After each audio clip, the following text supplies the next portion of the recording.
Market is right broadly to think that with this labor market report, with this amount of momentum in hiring and a fall in unemployment, the ship has probably sailed on 75 basis points for November. Does this mean that rates need to go higher than the 4.5, 4.75 rate that the Fed has penciled in already? I don't think there's anything obvious here that pushes that way. Now, on the one hand, for sure, we still have this stronger for longer dynamic in terms of hiring.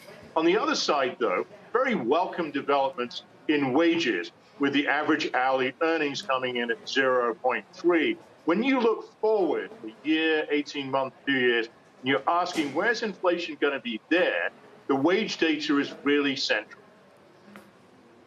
And it's central and therefore slightly more encouraging, I take it. I mean, there was a lot of talk in reacting to today's numbers and saying, look, as you say, wages sort of moderated a bit, even with unemployment at 3.5. It seems like there's not that direct linkage between the absolute level of unemployment or labor force participation, for that matter, and the trajectory of wage growth. Therefore, maybe the Fed doesn't have to get unemployment up to whatever it is, 4.4, 4.5% that the consensus seemed to think was necessary, correct, to restrain inflation?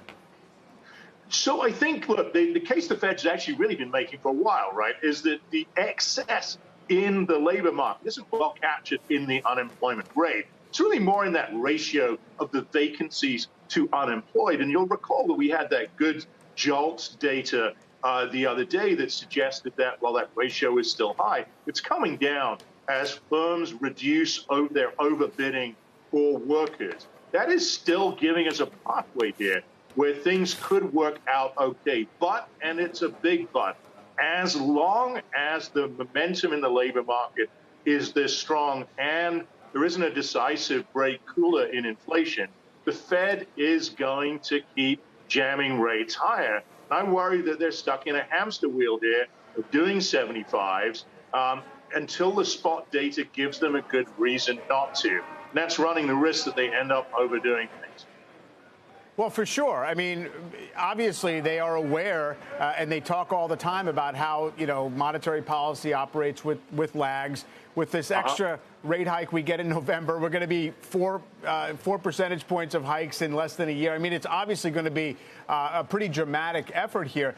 Do you think that investors are correct to fear that they will inadvertently over-tighten, or do you think that they believe they don't have a choice aside from really knocking the economy off course by constricting demand?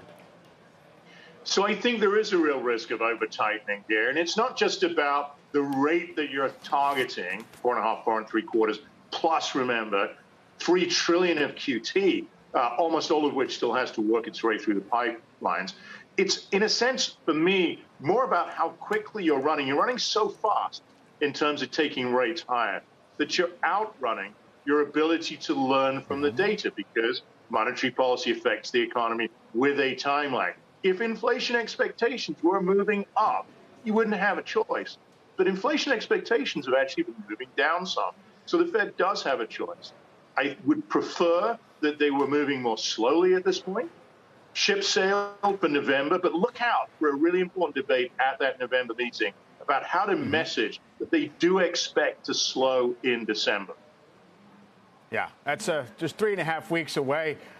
With this hike, presuming we get that magnitude of a hike, it seems as if it will cause the 3-month versus 10-year Treasury curve to invert. That's, as many have pointed out, sort of been a relatively reliable signal of recession. Do we put stock in that?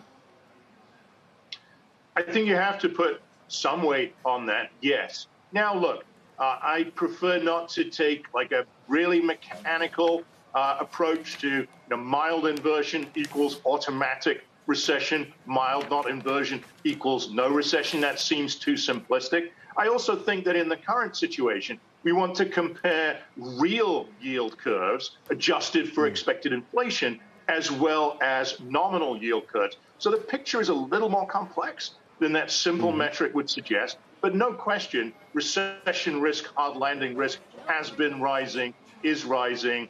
It's not going to be easy to deliver a path for the economy that doesn't have a recession in 2020. Yeah, absolutely.